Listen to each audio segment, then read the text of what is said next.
Good afternoon, and thanks again for joining us today on a Thursday instead of our normal Tuesdays, in part because the governor updated the state on Tuesday with many updates, everything from COVID-19 to wildfires to our power shutoffs. And again, it's a real privilege to be with you. I'm going to focus a lot of my remarks today on an issue we've been talking about over the past couple of weeks with our blueprint to a safer economy, an equity measure that the state continues to work hard with local partners, the county level, others, to make sure we choose something that really makes sense for California. But before I go into those details, I wanted again to invite up the state's acting public health officer, Dr. Erica Pon, to walk through the typical COVID-19 number updates, as well as some information on testing and our response as an agency to some of the needs those who are facing evacuations from wildfires across the state are experiencing. So, Dr. Pon.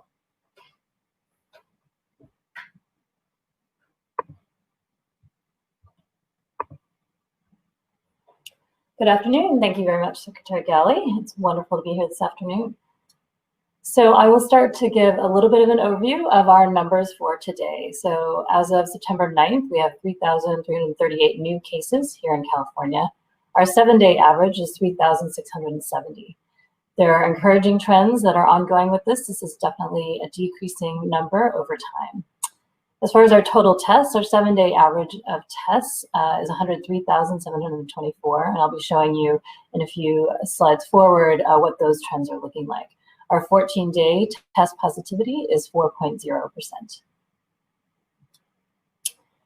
And I would be remiss if I didn't talk today about the air quality and the fires and the multiple fires going on throughout the state. And many of us can't even look out the window without being reminded, much less listening to the news of the ongoing fires across the state. And one thing that's really challenged all of us during this time of wildfires and poor air quality and COVID-19 is thinking about how we can shelter people safely when we have a pandemic. And we are pleased to share with you that we have managed to arrange non-congregate shelters, which essentially are individual rooms in hotels, so that we can safely shelter people who've had to evacuate from their homes and not put them at increased risk for COVID-19. So of all the individuals who are sheltered, 5,231 of them are in non-congregate shelters, and only 81 are in congregate shelters.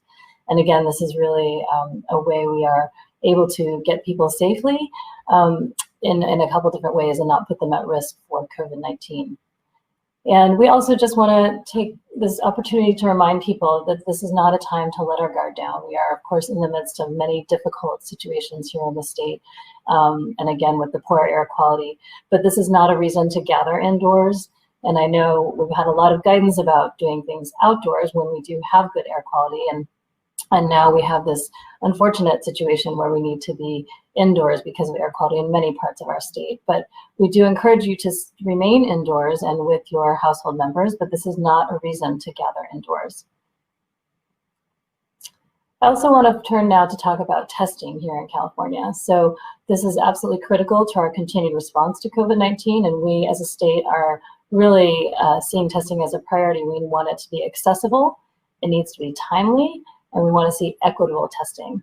And we are really pleased to share that our test turnaround times have been improving, and they need to be within 24 to 48 hours to allow for effective isolation and quarantine, because those tests have to be taken, then they need to be reported to the individual, reported to the local public health department, and really in order to interrupt transmission and get people safely isolated and quarantined, to interrupt that transmission, it needs to happen in a timely way.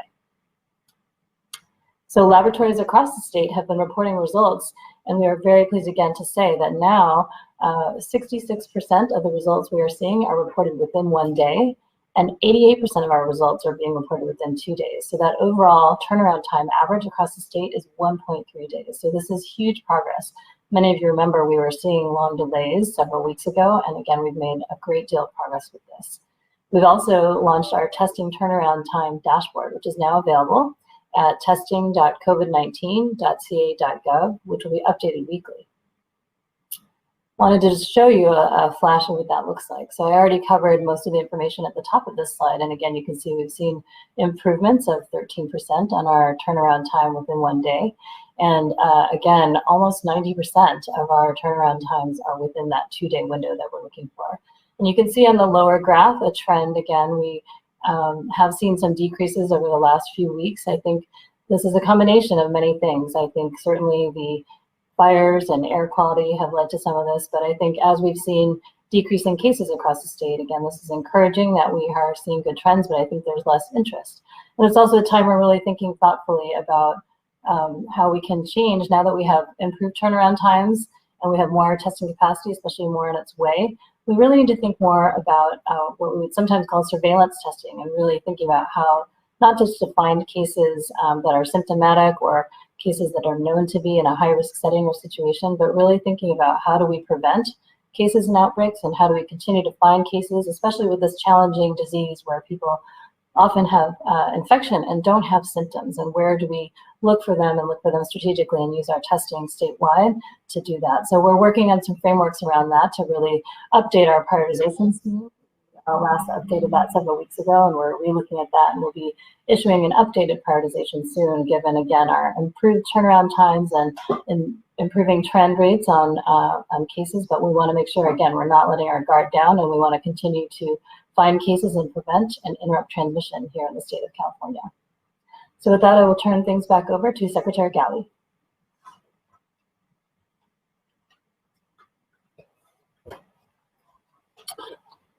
Thank you, Dr. Pan. I'll just reiterate just how proud I am of the testing task force and our leaders of that task force and all the staff that work with labs across the state, collection sites across the state, to ensure that we have access and that these turnaround times have seen the improvement they can. And in fact, this new dashboard that the team has put out, I think, is really a nation-leading dashboard, not just highlighting turnaround times and the number of tests, but even getting to the level of looking at different labs and how their performance is, so that we can really work with some labs to improve where that's needed and praise those labs that are really helping contribute to this improved performance. So really grateful for the governor's guidance and putting the task force together and empowering them to do good things like the work that you're seeing here today.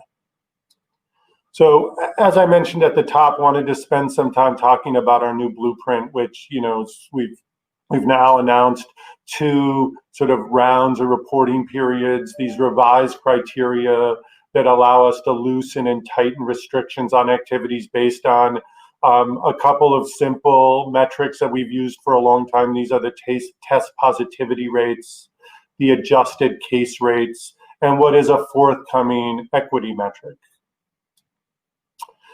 And our goal all along has been to create a California where we all have equal opportunities for optimal physical health, mental health, and well-being. This is that combination of not just our concern about how people are faring with COVID, whether they are infected and what their sort of response is, whether they're hospitalized and their treatment course, but also considering how COVID and the environment that we're in impact their overall well-being, including their mental and emotional health. We recognize that these have been tough times, many, many months, ever since January and February, the challenges that come with our response to the pandemic, not just the worry of being infected. So coming all of these things together, looking at those disparate impacts. And we know that exposure to COVID-19 has exacerbated many of our underlying health inequities,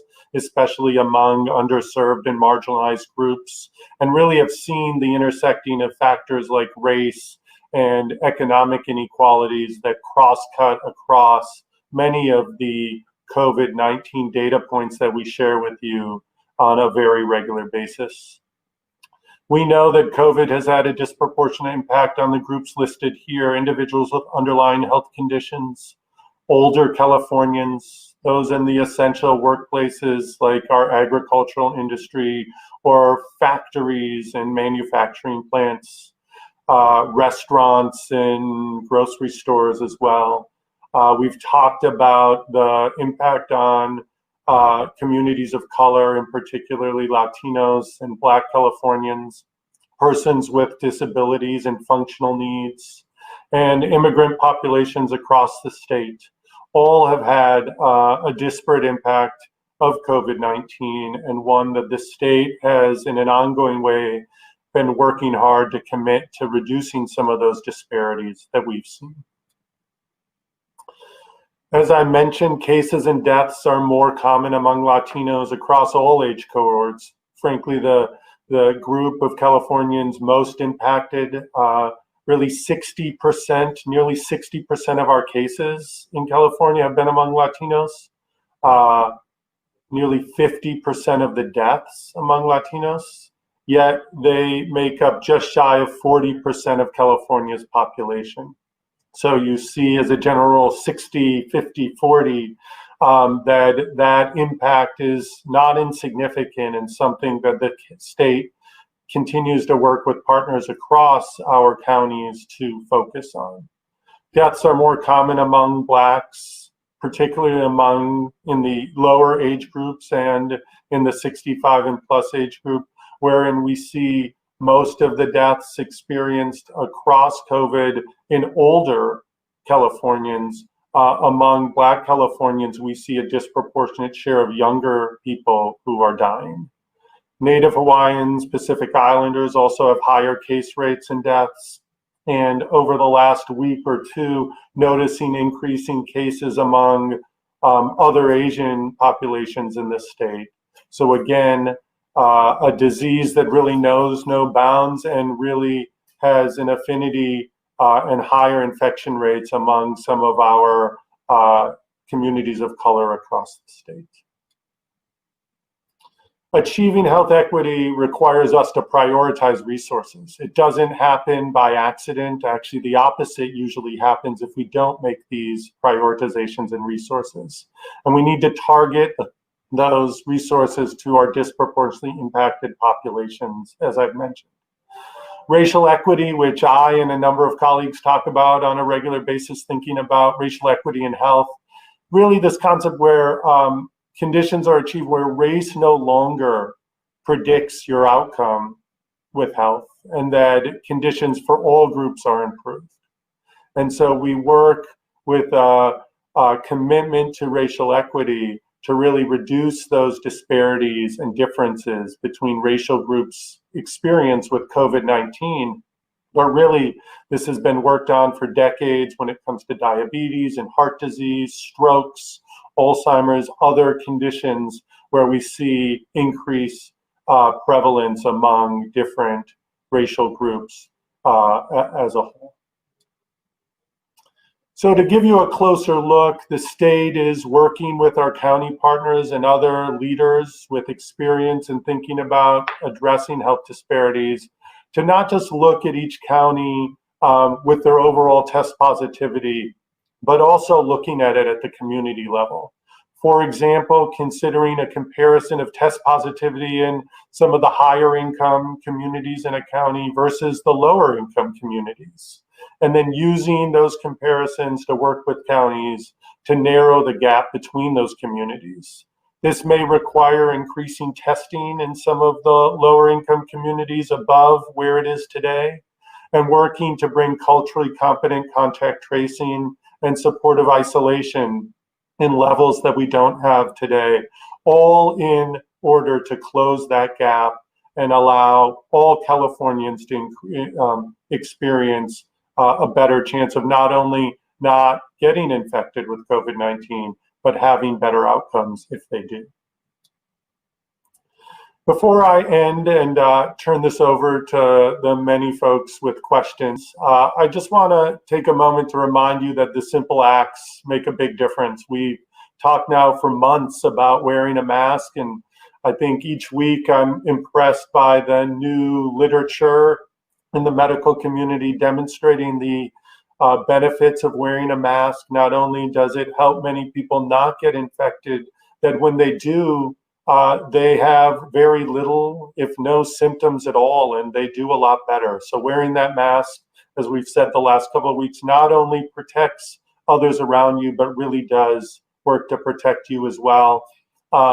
Maintaining 6 feet of distance, I received, as I do each week, a number of opinions and articles, and somebody sent me just yesterday this idea that physical distancing has become the stepchild to masks. Everybody's worried and focusing on making sure we have good mask wearing, yet remaining some 6 feet apart, even more if possible, is another great way to prevent transmission, and we talk about it routinely, but I wanted to take a moment to punctuate it today. Of course, washing your hands and minimizing mixing when possible.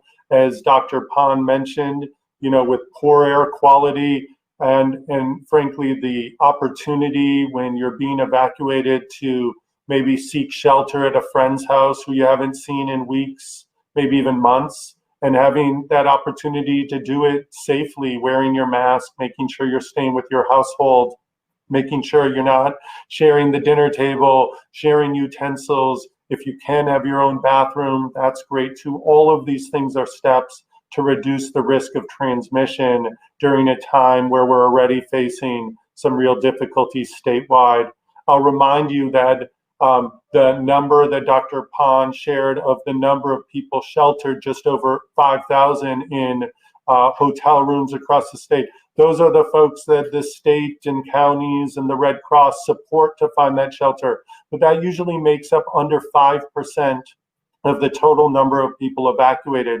That means 95% are seeking shelter with friends and family in alternate places. And so it becomes a really important point that we continue to keep up our guard, make sure that we're doing the things that we know reduce spread, so we can continue on the good gains that we've made over the past many weeks as we enter winter and colder weather, potentially as we enter flu season, and we know that we want to get transmission as low as we can statewide, so we don't have to, in the future months, go backwards with other changes to our opening plan that we've been sharing with you over the last many weeks. So before we turn it over to questions, I just want to just really emphasize our concern and consideration for just the number of things going on across our state, that it takes its toll on many of you, just like it does many of us at the state, and that we're in this together, that we, as we did early on in the COVID response, 40 million strong, come together. We will continue to do that with whatever comes our way in California, and I'm proud and humbled to be there with you, supporting all along the way. So with that, we'll take the first question. Sophia Bolog, Sacramento Bee. Hi, Dr. Ghaly. Thanks for taking our question. I'm hoping you can speak a little bit about the effects you're seeing of the state's new basically reopening protocols. So first of all, can you talk a bit about what the administration was hoping to achieve by choosing the colors that you did for the new system? And are, counties and regular people interpreting them the way that you had hoped? And can you point us to any examples that you've seen that the new system is working better than what you were doing before? So to answer the last part of your question first, we're looking for those trends now, and it is a bit early. We're really seeing the first set of counties just have just over 10 days of changes to their own conditions. We saw a number of larger counties this week, really Orange, San Diego, these counties that have moved to allow some additional operations of those business sectors. So we're keeping our eye on those trends and to see what clues that we pick up in the data, in the conversations with our county partners about how this is working.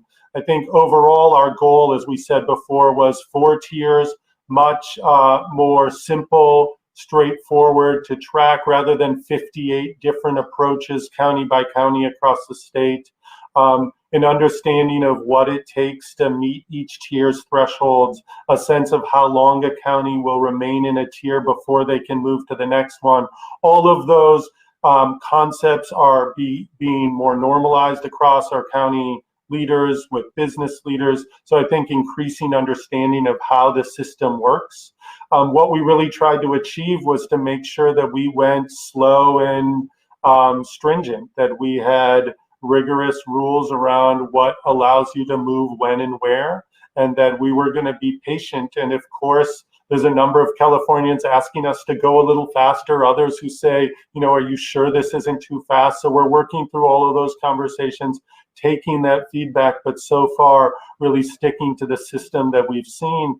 And as I'm sure all of you hope, I hope too, that we're going to see the fruits of that as we enter the fall months, that we continue to see transmission rates drop, that the ability to identify cases with our testing turnaround time improvements, and then to trigger all of the work around contact tracing really helps us keep transmission down as we're seeing the trends continue across the state. Patrick Healy, NBC Los Angeles. Thank you very much. Doctor, hopefully you can comment on a couple of things for us today.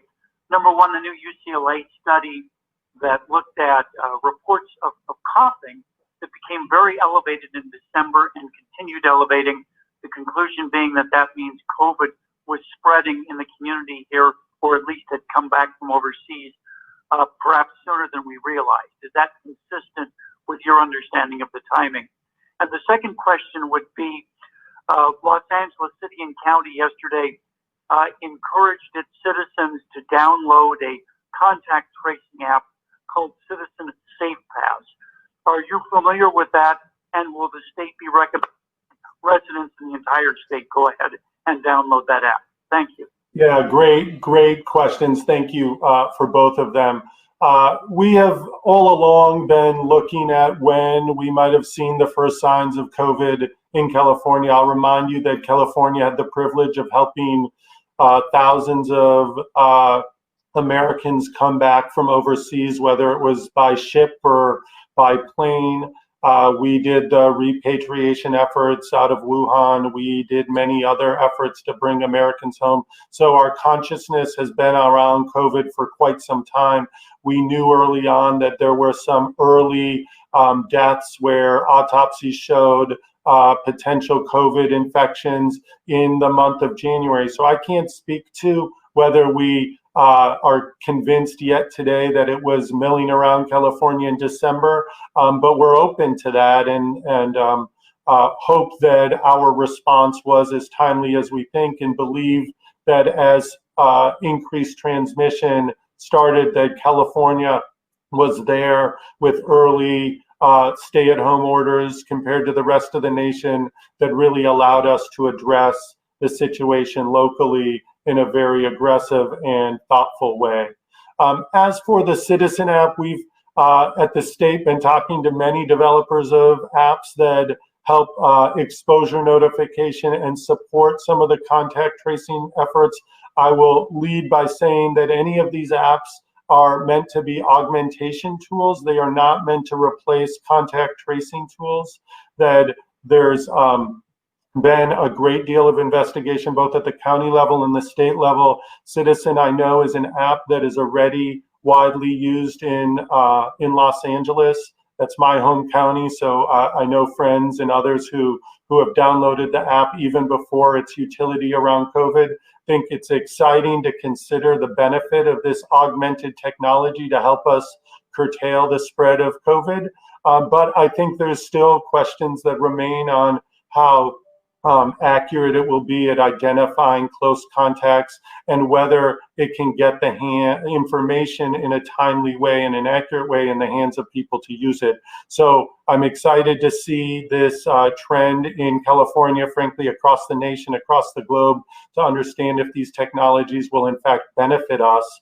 And we'll see. And I think the state stands ready to take any really beneficial technology and tool and spread it across the state when we have the information that, in fact, it really does support what we're trying to do with our entire pandemic response.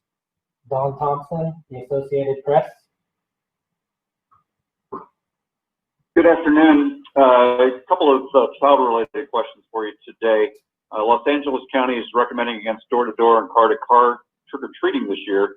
Wanted to get your view on whether that's warranted or if it's safe if children follow the usual rules about wearing masks, sticking with their own cohorts, social distancing. And does the state expect to update its guidance that currently allows youth sports practices but not games as schools reopen in some fashion and balance safety or attempt to balance safety with socialization? Yeah, great questions, and thank you again. My kids ask me all the time about the trick-or-treating guidance and LA County in specific, because that's where they live.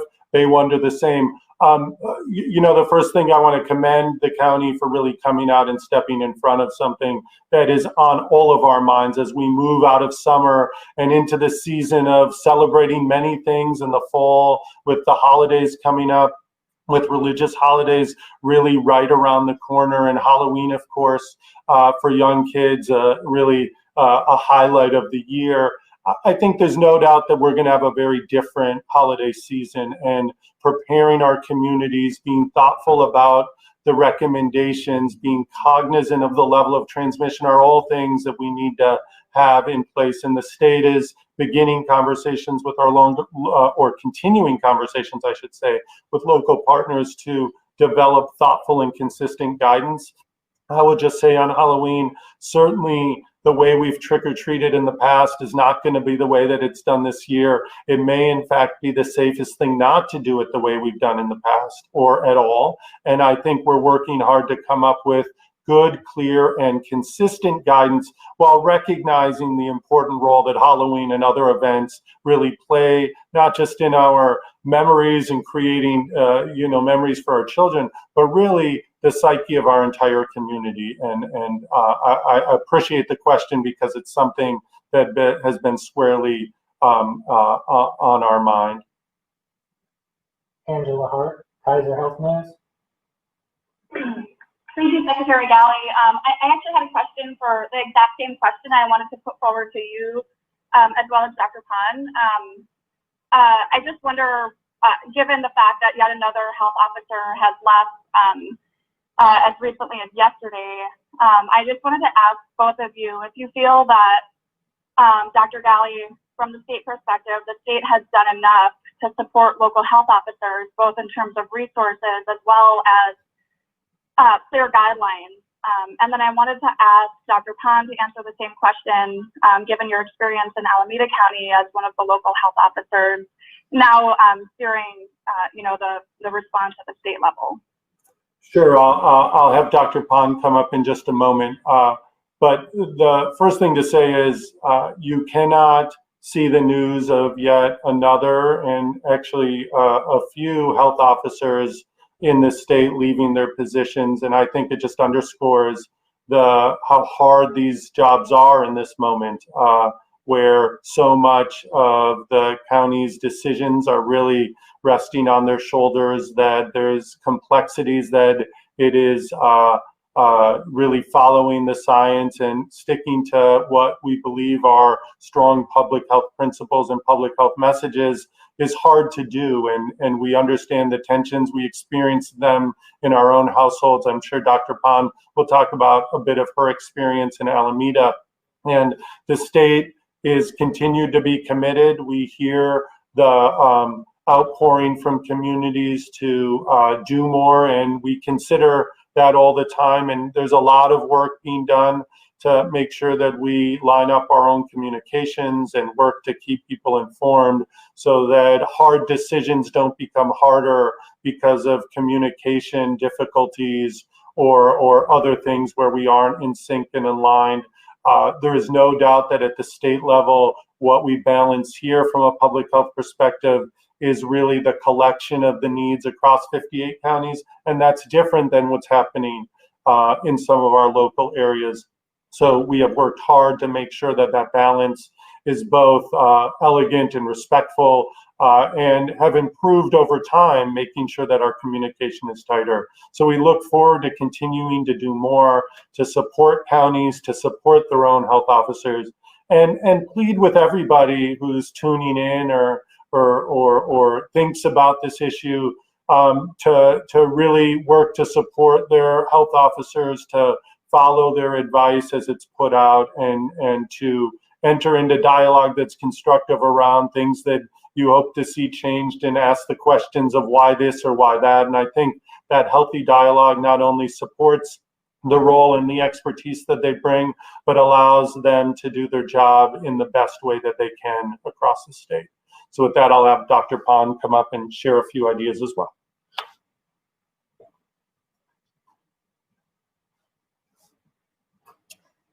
Thank you very much for the question. I really appreciate the opportunity to respond to that. As you noted in your question, certainly take this very personally, based on my local experience as well as being here as the acting state health officer. And I think, we are absolutely committed here at the state health department. And as the acting state health officer, we actually talk to our local health officers at a minimum once or twice a week, often more than that, and also have each other on speed dial. And I do think we have done our utmost to support our local public health officers. I think I want to just acknowledge that it is an extremely tough job, and health officers have been put in positions right now that are, not anything that any public health official probably ever anticipated to be in the midst of, a once in a lifetime, once in a century pandemic of this magnitude. And we're learning more every day about this disease and the impact on people, the disproportionate impact we're seeing and the magnitude that we talked about and focused on today, and trying to balance that and trying to balance the science and the policies, trying to protect people from this disease, but also looking at the impact on our economy and how we all absolutely in public health are committed to the social determinants of health. And we know how important the economy is as well to our overall health and well-being. So we continue to look at that science, we try to weigh it, and we try to convey it and make the best decisions we can with all the input we can. And we're certainly in a moment where we're not pleasing everybody, and I think local health officers are really receiving the brunt of that. So I would also just echo what Secretary Ghaly mentioned, to really, I ask all of you in the community to do what you can as well, to support your public health departments, your public health officials. And I think more importantly, or as importantly, I think we need to come together as a community. We really have seen so much divisiveness. And with all of these we have so many different tragedies going on right now. We have this pandemic, we have our fires and subsequent poor air quality, we have structural racism, and it's really a time to try to come together as a community. And I really do sort of ask all of you in the community, and again, appreciate the question, because I think that is really the message that will help our local health officers and will help all of us protect each other and keep each other safe. Thank you.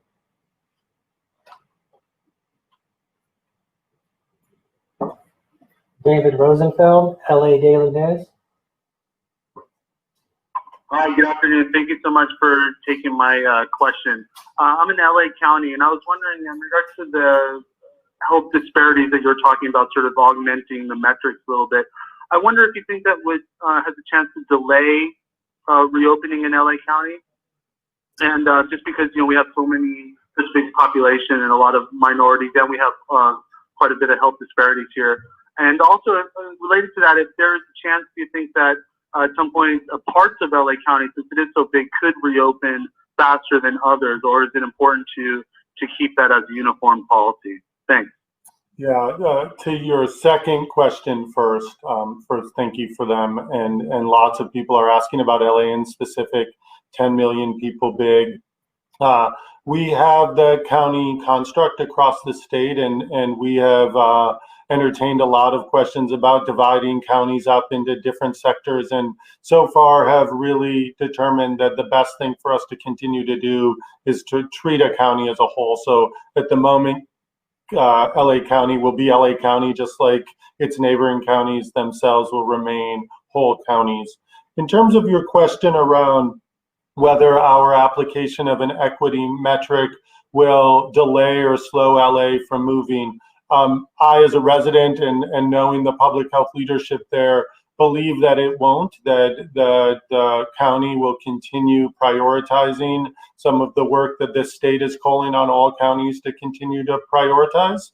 And they will continue to make the gains that they have seen already through targeted testing and supportive isolation, and really making sure that they're focused on disproportionately impacted parts of the county. So we also anticipate really working closely with counties to make sure that achieving the equity metric is in reach, that it allows us as a state to continue moving forward and really demonstrate that a statewide focus on a very concrete equity issue, health equity issue, is not only achievable, but that we can do it while also bringing along better outcomes for our entire community at large. So our belief and our hope is we're setting it up in a way that not just LA County, but all counties can meet it and be better off because of it.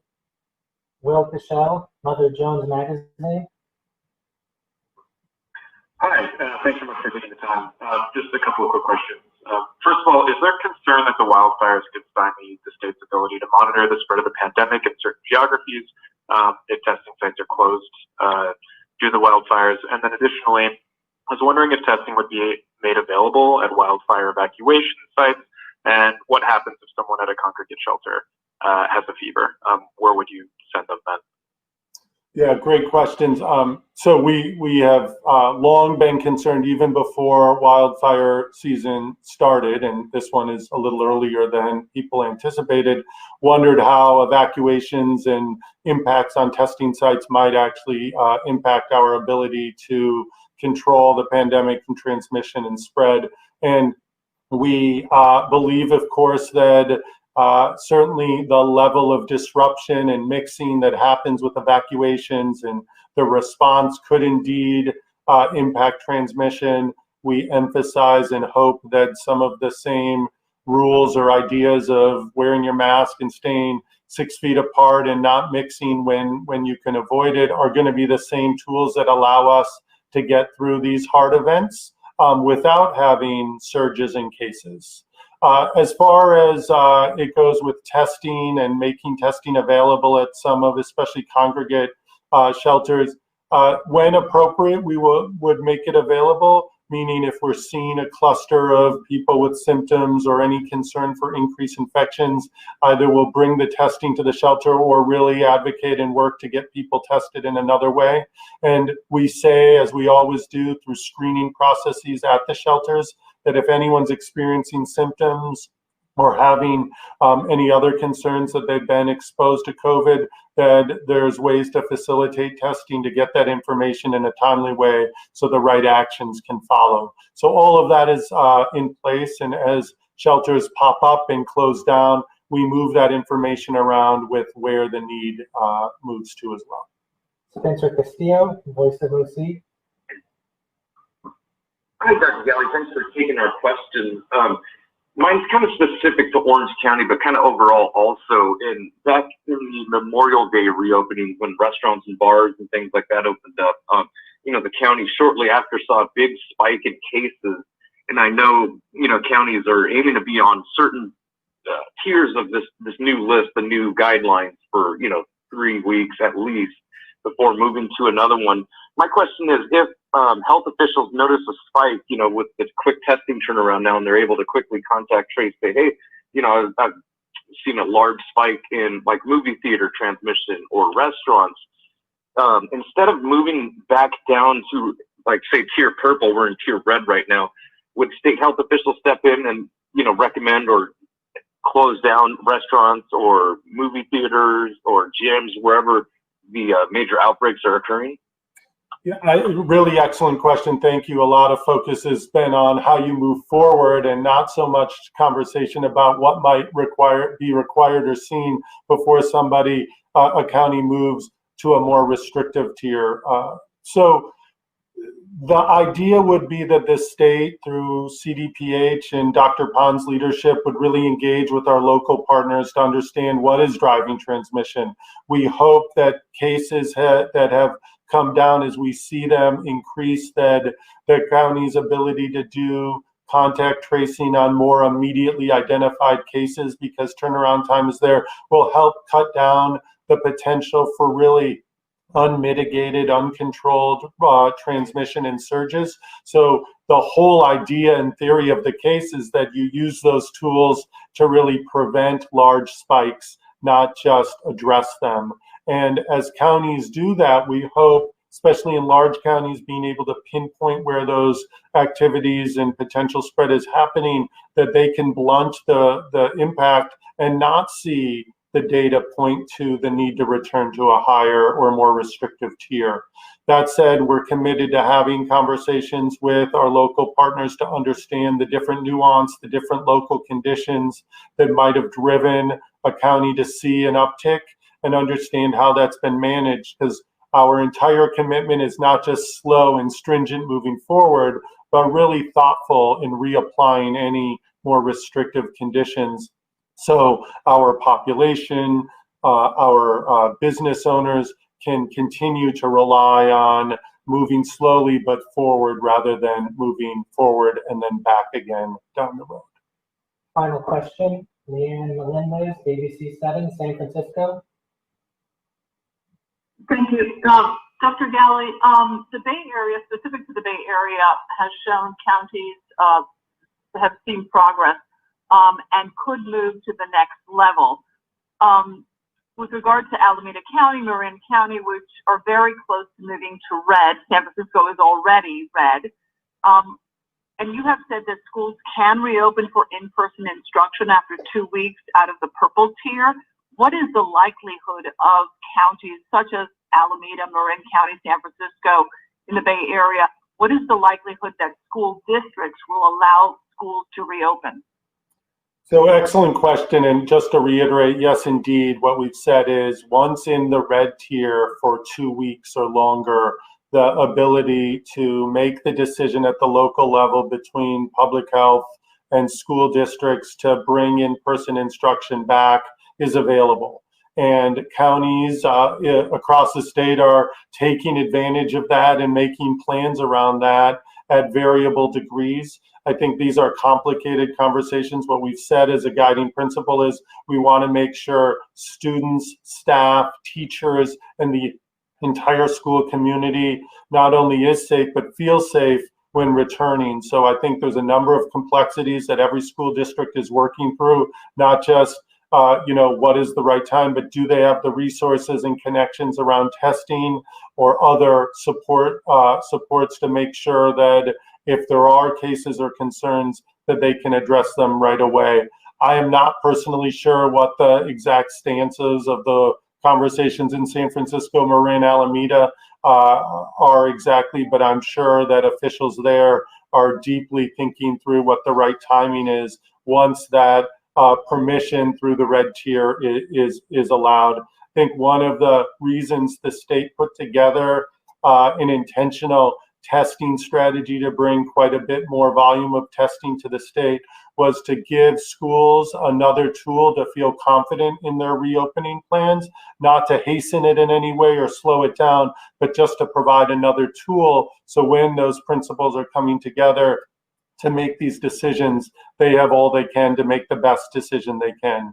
The state prioritizes getting students back to in-person education, but really only when our communities and all of those involved believe that the timing's right and that lower risk environments are indeed able to be created. So with that, I just want to thank you all again. Thank you for your hard work with us.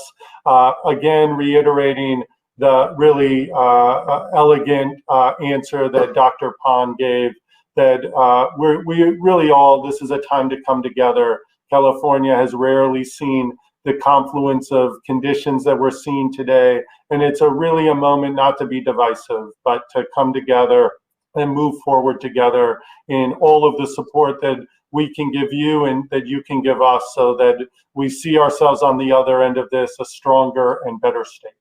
Have a great afternoon.